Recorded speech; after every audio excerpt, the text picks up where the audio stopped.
श्री भगवान निम्बार्काचार्य नमः। श्री हंस भगवान, श्री नारद भगवान, श्री सनकादि भगवान, श्री नारद भगवान, श्री भगवान निम्बार्काचार्य नमः। परमंश ठाकुर श्री श्री हेमंत देव जीर जय।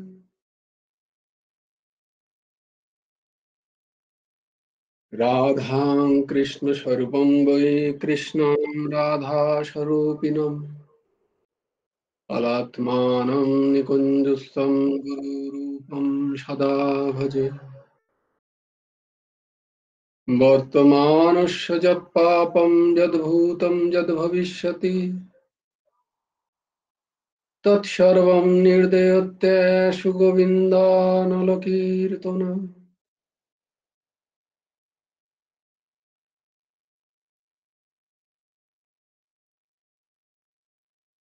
गुरुर्ब्रह्मा गुरुर्विष्णु गुरुर्देव महेश्वर गुरुर्साक्षात् परब्रह्म तस्मै श्री गुरवे नमः। अखण्डमण्डलाकारं व्याप्तं येन चराचरं तत्पदं दर्शितं येन तस्मै श्री गुरवे नमः। अज्ञानतिमिरान्धस्य ज्ञानाञ्जनशलाकया चक्षुरुन्मीलितं येन तस्मै श्रीगुरवे।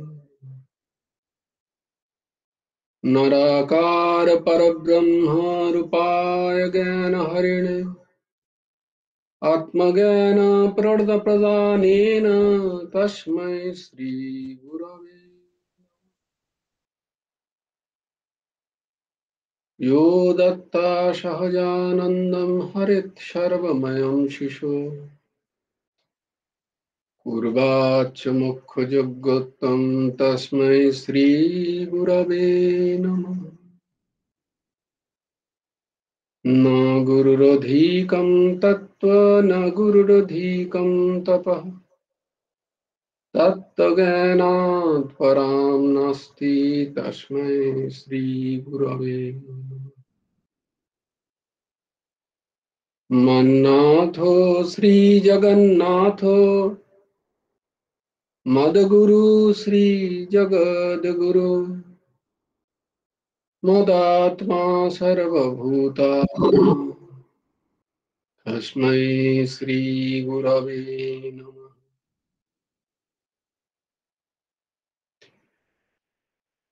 शरणं।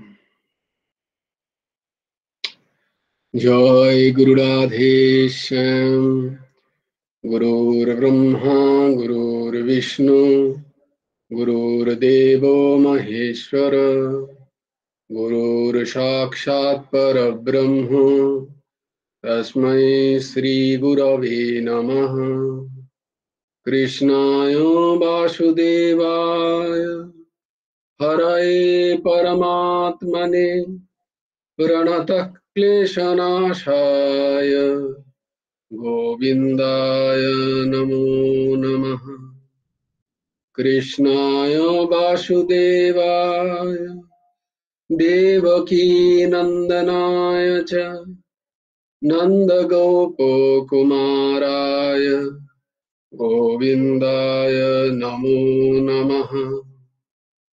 वसुदेवं सुतं देवं कंसचाणूरमर्दनं देवकी परमानन्दं कृष्णं वन्दे जगत्।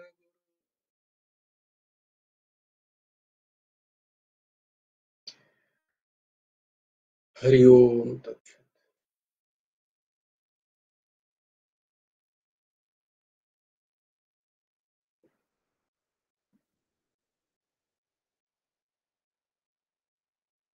নবকুমার চতুষ্পাঠীর আরেকটি ক্লাসে তোমাদের সকলকে খুব খুব স্বাগত।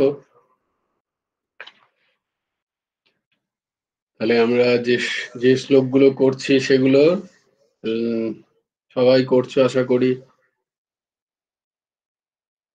শ্লোকগুলো একবার করে নেবো নাকি খুব তাড়াতাড়ি? খুব তাড়াতাড়ি। ধর্মক্ষেত্রে কুরুক্ষেত্রে সমবেতাयुयुत्सवः मामकाः पाण्डवाश्चैव किम् अकुर्वत सञ्जय। यत्र योगेश्वरः कृष्णो यत्र पार्थो धनुर्धरः तत्र श्रीर्विजयो भूतिर्ध्रुवा नीतिर्मतिर्मम। यदा यदा हि धर्मस्य ग्लानिर्भवति भारत अभ्युत्थानमधर्मस्य तदात्मानं सृजाम्यहम्। परित्राणाय साधूनां विनाशाय च दुष्कृताम् धर्म संस्थापनार्थाय संभवामि युगे युगे। कर्मण्येवाधिकारस्ते मा फलेषु कदाचन मा कर्मफलहेतुर्भूमा ते सङ्गस्त्व कर्मणि। योगस्थः कुरु कर्माणि सङ्गं त्वक्ता धनञ्जय। सिद्ध्या सिद्धो समो भूत्वा समत्वं योग उच्यते। विहाय कामान् यः सर्वान् पुमांश्चरति निष्क्रियः निर्ममा निरहङ्कारः स शान्तिम् अधिगच्छति। त्वमेव शरणं गच्छ सर्वभावेन भारत तत्प्रसादात् परां शान्तिं स्थानं प्राप्स्यसि शाश्वतम्। तद्विद्धि प्रणिपातेन परिप्रश्नेन सेवया उपदिक्षन्ति ते ज्ञानं ज्ञानिनस्तत्त्वदर्शिनः। श्रद्धावान् लभते ज्ञानं तत्परः संयतीन्द्रियः ज्ञानं लब्ध्वा परां शान्तिम् अचिरेणाधिगच्छति। कार्पण्यदोषोऽपहतो स्वभावः पृच्छामि त्वां धर्मसंरचयिताः यश्रेयसन्निश्चितं ब्रूहि तन्मे शिष्यस्तेऽहम् शाधि मां त्वां प्रपन्नम्। सर्वधर्मान् परित्यज्य मामेकं शरणं व्रज अहं त्वां सर्वपापेभ्यो मोक्षयिष्यामि मा शुचः।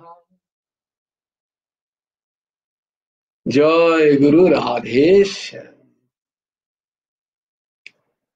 আমরা ছিলাম শ্রীমদ্ ভগবদ গীতার অধ্যায় নম্বর 6-এর 31 নম্বর শ্লোক। 30 নম্বর শ্লোক আমরা কালকে দেখেছি। আজকে আমরা দেখব 31 নম্বর শ্লোক, 31st। আমার সাথে সাথে তোমরা উচ্চারণ করো। सर्वभूतस्थितं यो मां सर्वभूतस्थितं यो मां भजते एकत्वमास्थितः भजते एकम् एकात्वमास्थितः सर्वथा वर्तमानोऽपि सर्वथा वर्तमानोऽपि स योगी मयि वर्तते स योगी मयि वर्तते। सर्वभूतस्थितं यो मां भजत्येकत्वमास्थितः सर्वथा वर्तमानोऽपि स योगी मयि वर्तते। একত্বম, একাত্মভাবে, অস্থিত, স্থিত, ইয়ঃ যোগী, যে, কারণ আমরা দেখছিলাম ভক্ত যোগের কথা হচ্ছে না, মূলত তো এখানে ধ্যান, কিন্তু ভক্তরা যে ধ্যান করেন সেই ভক্ত যোগী, সেই যোগী, যে যোগী সর্বভূত স্থিতম, সমস্ত প্রাণীতে স্থিত, মাম, আমার, ভজতি, ভজনা করেন, স সর্বথা, তিনি সর্বপ্রকার, বর্তমান অপি, আচরণ করলেও, মই, আমার মধ্যে, বর্ততে, অনুবর্তন করেন। বাংলা অনুবাদটা কি, না আমার মধ্যে একত্বভাবে স্থিত যে ভক্তযোগী বা যোগী সমস্ত প্রাণীতে স্থিত আমার ভজনা করেন, তিনি সর্বপ্রকার আচরণ করলেও আমার মধ্যেই প্রবৃত্ত থাকেন, অর্থাৎ সর্বদা আমাতেই অবস্থান করেন। বারবার আমরা যেটা পড়ি, একটা হচ্ছে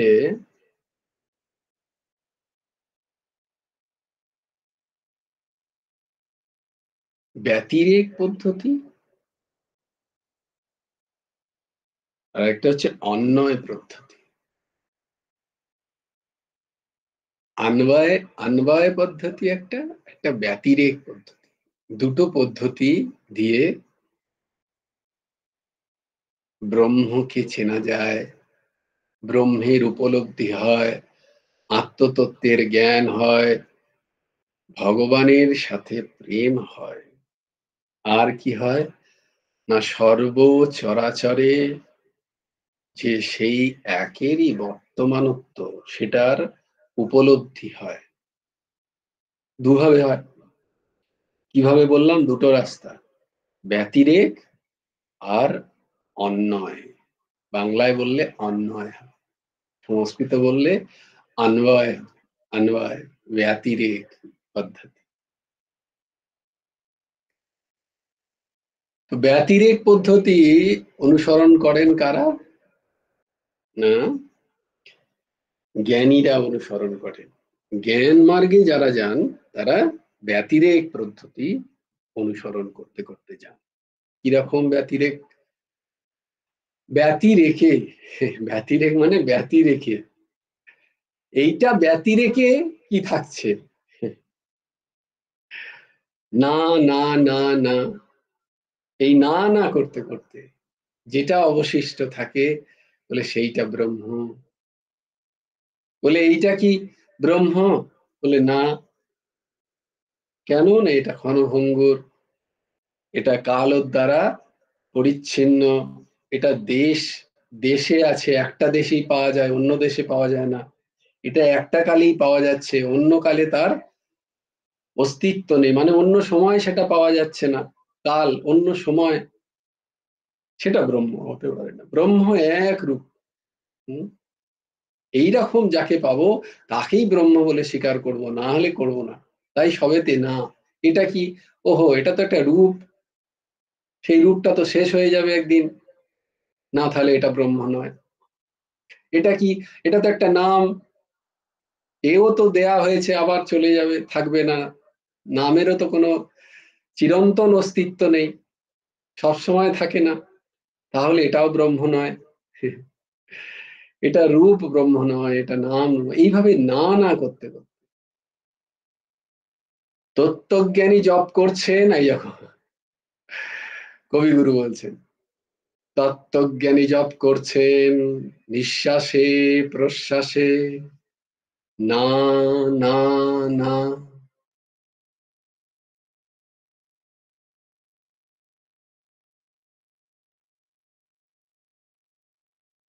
এই যে নানা পদ্ধতি যেটা, সেটা হচ্ছে ব্যতিরেক পদ্ধতি। এটা নয়, এটা নয়, এটা নয়, সব না করতে করতে সাধক, জ্ঞানী সাধক যিনি, তিনি নিজেতে আসেন। তারপরে প্রথমে বাইরের দৃশ্য এবং দর্শনকে প্রথমে না করেন, বাইরের দৃশ্য এবং দর্শন, তারপরে তার হোঁশ ফেরে কে দেখছে, দ্রষ্টার দিকে, হলো তো আমি তো দেখছি। তারপরে তার, এটাকে বলে দিক দৃশ্য বিবেক। বেদান্তের একটা স্তর আছে, দিক দৃশ্য বিবেক। কে দেখছে কাকে? কোনো বাইরের একটা বস্তু, বাইরের কোনো পরিবেশ, বাইরের কোনো পরিস্থিতি, বাইরের কোনো জিনিস যেটা চোখ খুললে দেখা যাচ্ছে, সেই দৃশ্যকে প্রথমে সে দেখছে। প্রথমে সেই দৃশ্য দেখে সে ভাবছে যে এই দৃশ্যটা কারুর দ্বারা দেখা হচ্ছে। তখন সে ভাবছে, ও তাহলে চোখ বলে একটা জিনিস আছে, চোখই দেখতে পাচ্ছে এগুলোকে। তাই সে প্রথমে চোখটাকে স্বীকার করলো। ও তাহলে এই দৃশ্যগুলো কিছু নয়, চোখটা সত্যি। কারণ চোখ দেখতে পাচ্ছে, চোখ যদি না দেখে তাহলে দৃশ্য নেই। চোখ যদি বন্ধ করে দেয় তাহলে দৃশ্যও নেই, বা দৃশ্য পরিবর্তন হচ্ছে। চোখ বন্ধ করার পরে দেখলাম আবার একটা অন্যরকম দৃশ্য, তাহলে আগের যে দৃশ্য ছিল, তাহলে ইয়ে সচ কি वो सच। রাজা জনকজির মতো বলছেন, ইয়ে সচ কি वो सच। রাজা জনক কি বলছেন, স্বপ্নে দেখেছেন তার দুঃস্বপ্ন, হঠাৎ করে তিনি ছিলেন রাজ দরবারে, সেখান থেকে তার ঘুম পেয়েছে, দিয়ে গিয়ে বিছানায় শুয়েছেন, সুন্দর পালঙ্কে শুয়ে তার গভীর নিদ্রায়, স্বপ্ন অবস্থায় তিনি একটা দুঃস্বপ্ন দেখছেন, চরম তার অপমান হচ্ছে, চরম তিনি দুঃখ কষ্টে নিমজ্জিত, প্রচন্ড ক্ষুধার্ত, তার রাজবেশ তার দেহে নেই, মলিন বস্ত্র হয়ে গেছে, তাও চারিদিকে ফেটে গেছে। সেখানে তিনি একটু খাবারের জন্য এদিক থেকে ওদিক দৌড়চ্ছেন, কোথাও পাচ্ছেন না। কোনো রকমে একটা জায়গা থেকে একটু ভিক্ষে পেয়েছেন।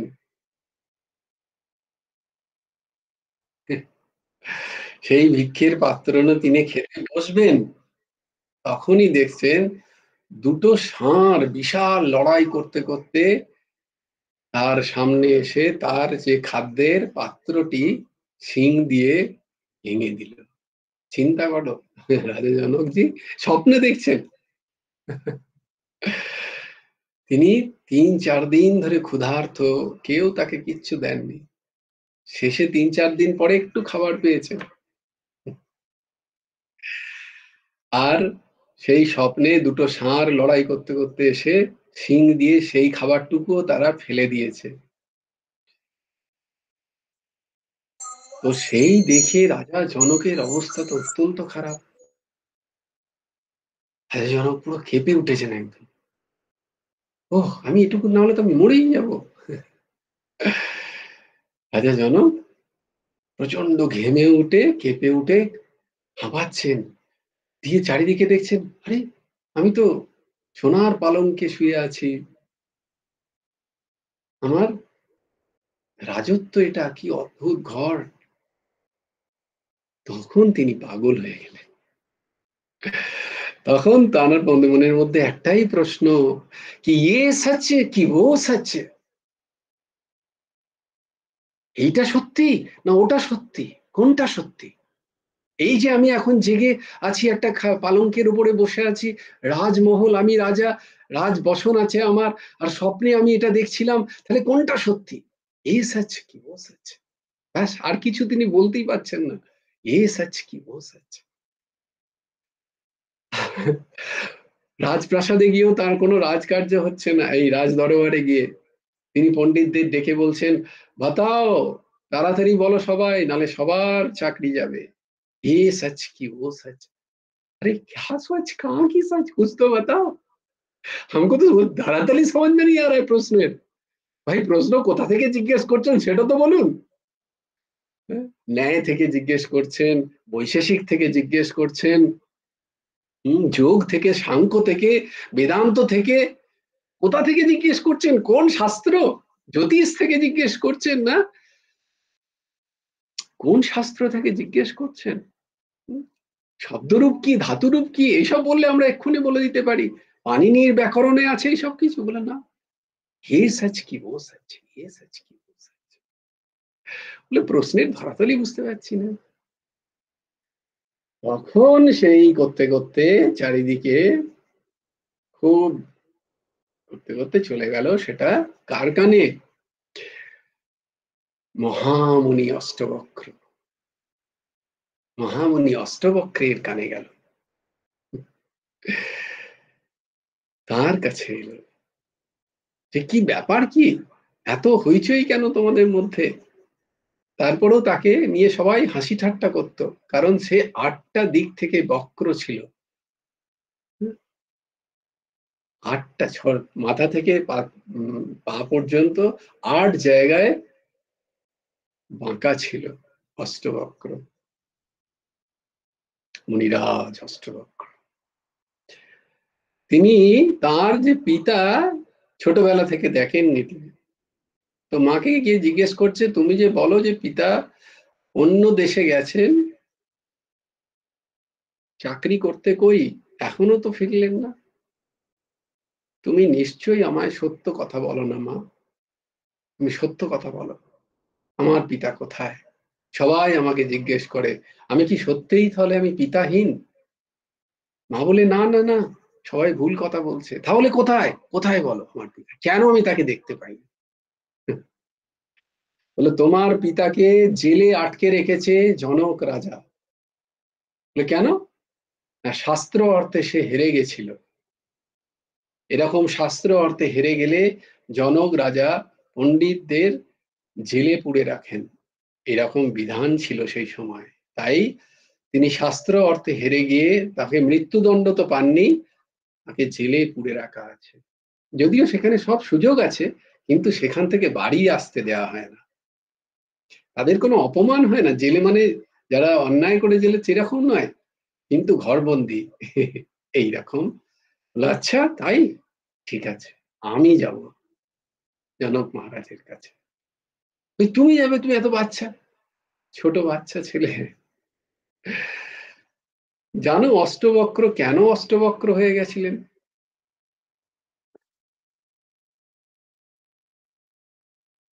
অষ্টবক্র তার মাতার গর্ভে যখন ছিলেন, তখন তার পিতা মাতাকে বেদ পাঠ করে শোনাচ্ছিলেন, বেদ পাঠ করছিলেন। সেই বেদ পাঠে উচ্চারণে, বেদ পাঠে তার পিতার বেদ পাঠে উচ্চারণে ভুল ছিল। মাতার পেট থেকে অষ্টবক্র বলছেন, আপনার বেদ পাঠের উচ্চারণ ভুল আছে। বলে, কে বললেন? পিতা পিতা বলছেন, কে বললো, কে বললো? মাতা বললো, আমি তো জানি না, আমি তো এর কোনো বিদ্যু বিসর্গ জানি না। বলে, তাহলে কি? বলে, হ্যাঁ আমিই বলছি, আপনার বেদ পাঠে উচ্চারণে ভুল উচ্চারণ করছেন, উচ্চারণ ঠিক করুন। বলে, এত বড় স্পর্ধা, এখনো ভূমিষ্ঠ হওনি শিশু, আমারই শিশু, পিতার মুখের উপরে কথা বলো? তুমি এতটাই টেরা, এতই বাঁকা, তুমি তুমি 8 জায়গা থেকে বাঁকা হয়ে যাও। তুমি যখন এতই বাঁকা, সেই পিতার সাপে অষ্টবক্র অষ্টবক্র হয়ে গেছিলেন। দেখো সেই সময়কার তপস্যা, দেখো মনি ঋষিদের। মাতৃগর্ভ শিশুদের এইভাবে আগেতে শাস্ত্রের কথা শোনানো হতো। তাই জন্য অষ্টবক্রের মতো মহারিষিরা জন্মগ্রহণ করতেন। এখন আমাদের কি শোনানো হয় তাহলে দেখতেই পাচ্ছ, স্বাভাবিকভাবে কিরকম আমরা হব সেটাও বুঝতে পারছি। তাই প্রত্যেকে চেষ্টা করো, যেখানে যেখানে যদি কেউ শোনে তোমার কথা, কখনো কোনো মাতৃগর্ভ দেখতে পাও, তাকে বলো, তাকে শাস্ত্র, তাকে সৎ কথা শুনতে বলো। তার যদি ছেলে মেয়েকে মানুষ করতে হয়, মানুষের মতো মানুষ করতে হয়, এবং যদি সন্তান সুখ ঠিক ঠিক পেতে হয়, তাকে বলো একবার হয়ে যাবার, ভূমিষ্ঠ হওয়ার পরে আর হবে না, এখন এই সময়, এইটা সময়, উৎকৃষ্ট সময়। নিজে সংযমিত জীবনযাপন করো, আর নিজে শ্রবণ করো এমন কিছু, যেমনটি চাও তুমি তোমার সন্তান হতে, ঠিক সেমনি তেমনি করো। এটা কোথাও ভুল নেই। আমরা সেই সময়টা খেয়াল রাখি না, জানি না। তারপরে চাই আমার সন্তান খুব ভালো হোক, হ্যাঁ, আমার কথার অনুগামী হোক, মা বাবার সেবা করুক। কি করে হবে? তাই প্রত্যেকে চেষ্টা করো গর্ভধারণ। তাই জন্য এই পরম্পরায়, সনাতন পরম্পরায় গর্ভধারণ একটা প্রথম 16 যে 32টা যে নিয়ম, সেই নিয়মের প্রথম নিয়ম হচ্ছে গর্ভধারণ। সেখানে বলা হতো যে আপনার কিরম ভাবে জীবন চরিত হওয়া উচিত। আমি তো छोड़ यार, चलो सिनेमा देख के आते हैं, चलो थोड़ा आइसक्रीम खा के आते हैं। এই তো স্থিতি। তো স্বাভাবিকভাবে পরবর্তীকালে যখন চিড়িয়া চুগ গেই খেত, যে সময়টা তৈরি করার ছিল, মূল ভিতটাই তো নেই। তারপরে তো তারপরে আমরা কাঁদতে কাঁদতে থাকি, কই আমি তো কখনো বাজে কাজ করিনি, আমার সন্তান কেন এরকম হলো। চিড়িয়া চুগ গেই ক্ষেত। তাই দেখো সেই অষ্টবক্র বললেন আমি যাব, কি প্রশ্ন আছে জনক মহারাজের, সেই প্রশ্নের উত্তর আমি দেব।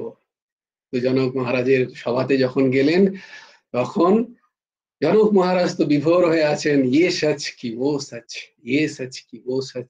তখন সবাই, সমস্ত পণ্ডিতরা অষ্টবক্র মহামুনিকে দেখে হেসে ফেলেছেন।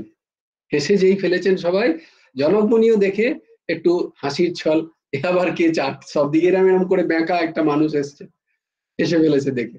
বলো ও বাবা, আমি তো ভাবতাম যে আপনার সভা হচ্ছে ব্রহ্ম ঋষিদের সভা, যারা আত্মজ্ঞান প্রাপ্ত হয়েছে তাদের সভা, জ্ঞানীদের সভা। তো বলছে তাহলে আপনি কি দেখছেন এখানে? বলছে আমি তো দেখছি সবাই চর্মকার, চামড়ার বিজনেস করে, চামড়ার ব্যাপারী আপনারা সব।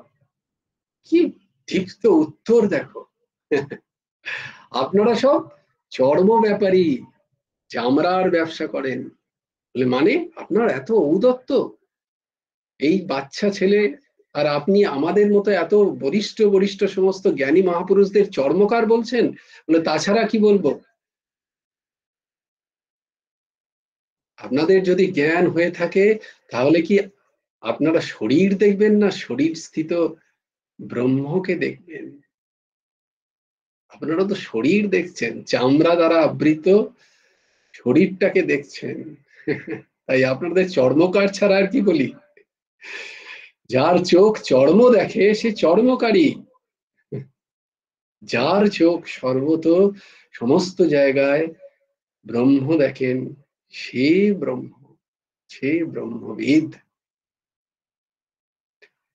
সে ভগবত ভক্ত, যে সর্বত্র ভগবানকে দর্শন করেন। চামড়া দর্শন করেন না, অবয়ব দর্শন করেন না, সে সব জায়গায় ভগবানকে দর্শন করেন, সে ভক্ত। ভক্তোত্তমা, মনে আছে? ভক্তের 3টে ভাগ বলেছিলাম, অধম, মধ্যম এবং উত্তম ভক্ত। ভক্তোত্তম সে। তখন বললেন, সবাই অবাক, সবার তখন জ্ঞান চক্ষু খুলে গেছে, সব নতমস্তক। হে জনক মহারাজ, বলুন আপনার কি সংখ্যা, কি বলল, কি সংখ্যা কি আপনার, বলুন। বললেন আমার সংখ্যা হচ্ছে ইয়ে সচ কি वो सच। बस तुरंत समझ गए अष्टवक्र महामुनि, ये किसकी बात कर रहे हैं, কার কথা বলছেন ইনি। হে মহারাজ, না ये सच ना वो सच, एक तू ही सच।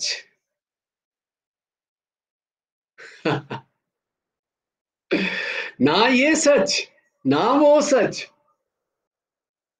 বলে স্বপ্নে যা দেখেছো সেটাও সত্যি নয়, এখানে চোখ খুলে যা দেখছো এটাও সত্যি নয়, সত্যি যদি কিছু হয়ে থাকে তাহলে সেটা তুমি, তত্ত্বমসি, তুমিই সেই। ये भी सपना वो भी सपना, এটাও স্বপ্ন ওটাও স্বপ্ন, না ये सच ना वो सच, तुम सच तत्त्वम असि। জনক রাজা সাষ্টাঙ্গ দণ্ডবত প্রণাম করলেন, করে তাকে গুরু রূপে বরণ করলেন।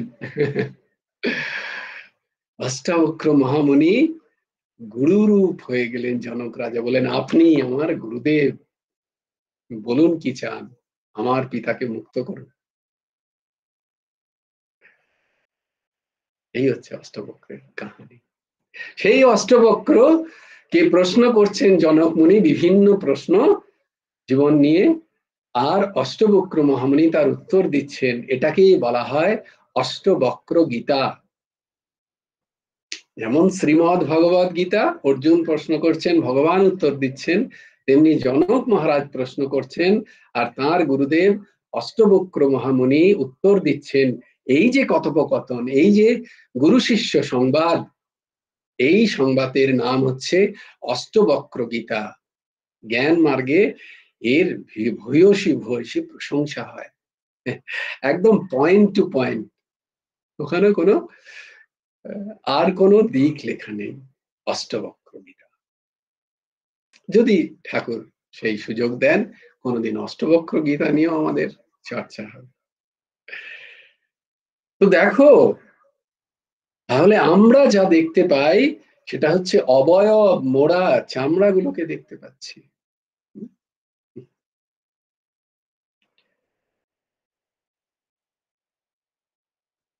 একত্বম স্থিতঃ,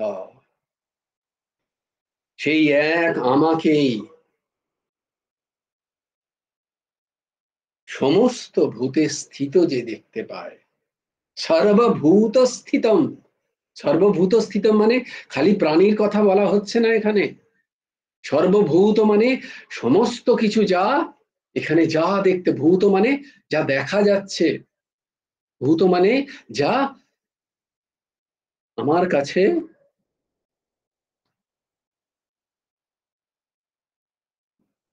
দৃশ্যমান, যা জগতে সব সবকিছুই ভূত। সর্বভূত স্থিতম ইয়ো মাম ভজতে একত্বম স্থিত, যে এরকম ভজনা করেন আমাকে, যে আমি এক এবং সেই একই এই সমস্ত বিশ্ব চরাচরে ব্যাপ্ত আছি, এইটার নাম হচ্ছে অন্বয় পদ্ধতি। এটা ভক্তি মার্গের স্থিতি, অন্বয় পদ্ধতি। এক হচ্ছে ব্যতিরেক পদ্ধতি, না না না, না পান্না, না আলো, না গোলাপ, না আমি না তুমি। ওদিকে অসীম যিনি, তিনি স্বয়ং করেছেন সাধনা, তাকেই বলে আমি। সেই আমির গহনে আলো আধারের ঘটল সঙ্গম, দেখা দিল রূপ, জেগে উঠল রস, না কখন ফুটে উঠে হলো মায়ায় মন্ত্রে, রেখায় রঙে, সুখে দুঃখে। একে বলো না কাব্য, আমার মন হয়েছে পুলকিত, বিশ্ব আমি রচনার আসরে, হাতে নিয়ে তুলি, পাত্রে নিয়ে রং।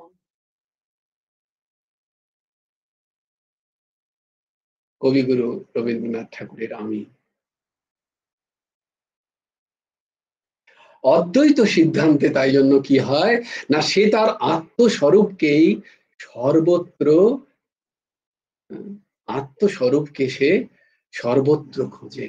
তাই সে না না করে, না এটা নয় এটা নয়, আমার আত্মস্বরূপ কই, সেই তত্ত্বকে খোঁজে সে। আর ভক্ত কি খোঁজে, উত্তম ভক্ত কি খোঁজে, তার ইষ্টকেই সে সর্বত্র খোঁজে। প্রথমে অধম ভক্ত ইষ্টর মধ্যে ইষ্টকে খোঁজে, ইষ্টর রূপে ইষ্টকে খোঁজে, তারপর সে ইষ্টকে খুঁজতে চায় সর্বত্র।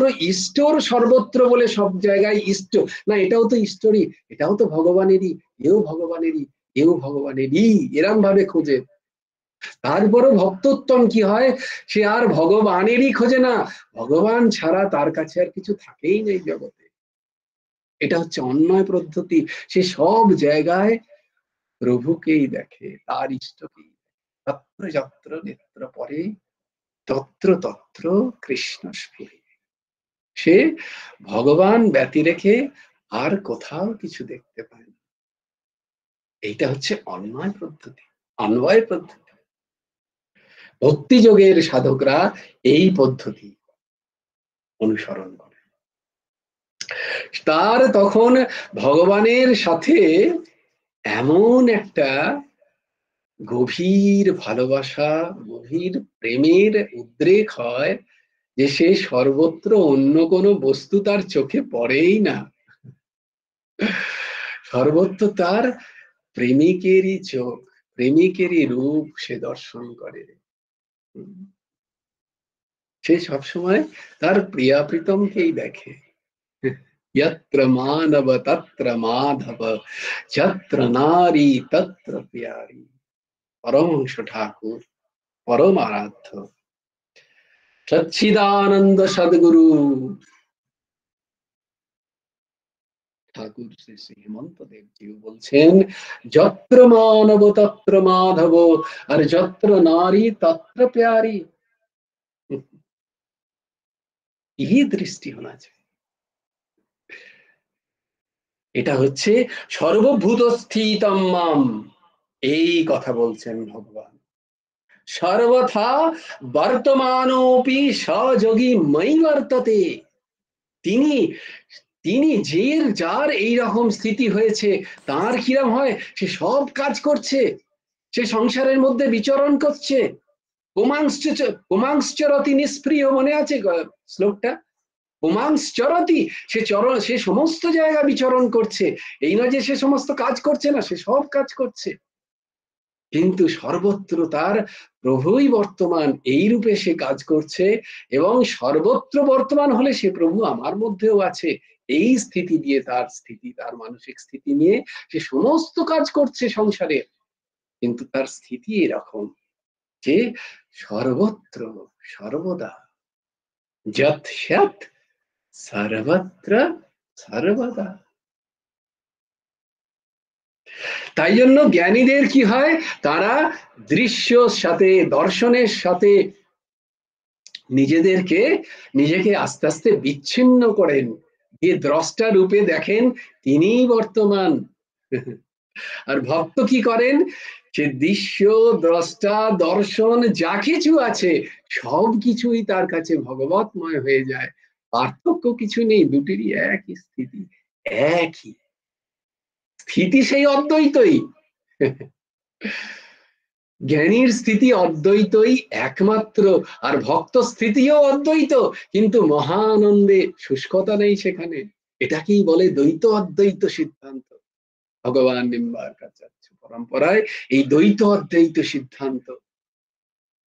দ্বৈততা থেকে সমস্ত কর্ম করে সব জায়গায় তার মনকে বিচরণ করে, সে দেখছে সব জায়গায় এবং নিজেতেও। তাই তার সর্বত্র ভগবত প্রেম জাগে।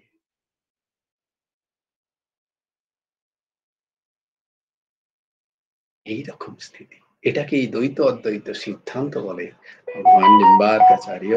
তার মধ্যে কর্মে যখন যখন কার্য হয়, দ্বৈত ছাড়া কর্ম হয় না। তাই দ্বৈতকে রেখে তার মধ্যে যে অদ্বৈত ভাবনা, কোনো পার্থক্যহীন যে ভাবনা, সেই ভাবনাটাকেই দ্বৈত অদ্বৈত সিদ্ধান্ত বলা হয়। এবং সেখানেই ভক্তের পরাকাষ্ঠা, প্রেমের পরাকাষ্ঠা, ভালোবাসার পরাকাষ্ঠা। সেখানে কোনো কামনার ছিটে ফোটাও নেই, সেখানে কোনো বাসনা নেই, সেখানে শুধুই প্রেম।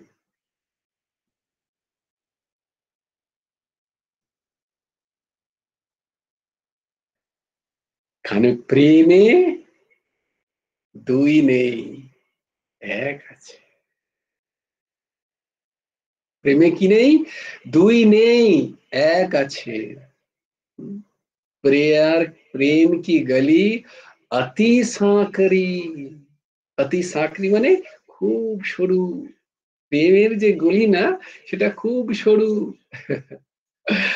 प्रेम की गली अति सांकरी, इते दोनों ना समाये। इधर कभी दो नहीं रहते हैं, এখানে দুটো থাকে না। जहां मैं है तहां राम नहीं, जहां राम है तहां नहीं मैं। যেখানে আমি আছি, मैं है मैं, আমি সেখানে রাম নেই, সেখানে আমার ইষ্ট নেই, সেখানে আমার প্রেমিক থাকতেই পারেন না। আর যেখানে আমার প্রেমিক আছেন, আমার রাম আছেন, হ্যাঁ, আমার রাধা সর্বেশ্বর আছেন, সেখানে আমি নেই, আমি থাকতে পারি না। যদি আমি থাকি তাহলে সেটা প্রেম নয়, এখনো প্রেম হয়নি, এটাই বুঝতে হবে। प्रेम की गली अति सांकरी, यहाँ दोनों ना समाये। जहां गुरु है तहां मैं नहीं, जहां मैं है तहां गुरु नहीं।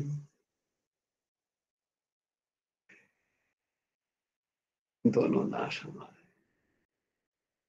भाई ऐसे प्यार करो गुरु जी से, ऐसे प्यार करो अपना इष्ट से। प्यार करना है तो बेटा ऐसे करो, खुद को भुला के करो।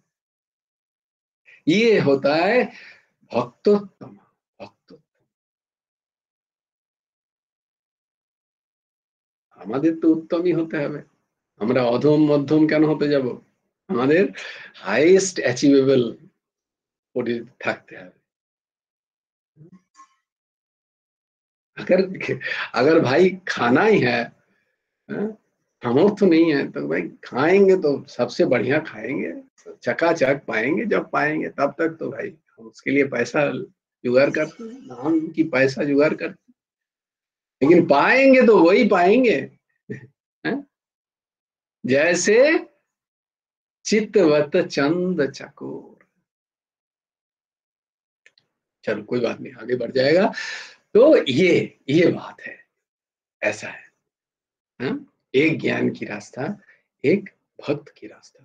জ্ঞানের রাস্তা ব্যতিরেক পদ্ধতিতে না না সেইখানেই পৌঁছচ্ছে অদ্বৈতে, আর ভক্ত সেই একটাতেই পৌঁছচ্ছে অদ্বৈতে। কিন্তু ভক্ত আনন্দের সাথে, অন্যয়ের সাথে, সব কিছুর মধ্যে থেকেই সেই একে পৌঁছচ্ছে। এইভাবে এইটার কথা ভগবান এইখানে এই জন্য বলছেন যে সর্বভূত স্থিতম ইয়ো মাম ভজতে একত্বমস্থিত।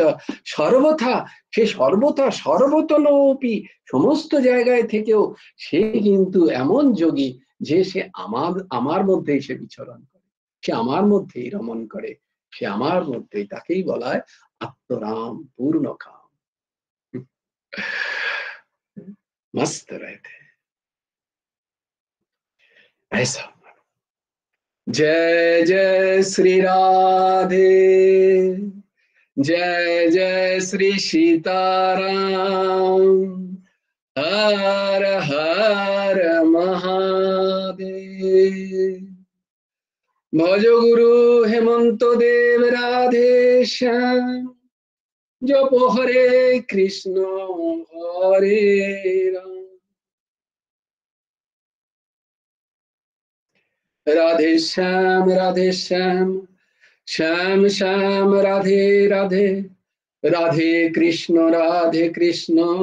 कृष्ण कृष्ण राधे राधे। जय जय श्री राधे, जय जय श्री राधे, जय जय श्री राधे। हरि बोलो, हरि बोलो, हरि हरि बोलो। जय गुरुदेव, जय गुरुदेव, জয় গুরুদেব, জয় জয় পরমহংস ঠাকুর, শ্রী শ্রী হেমন্ত দেব জিউর জয় গুরু রাধেশ্যাম, শ্রী গুরার্পণমস্তু, শ্রী হেমন্ত দেবার্পণমস্তু। জয় গুরু রাধেশ্যাম। কারো কোনো প্রশ্ন আছে?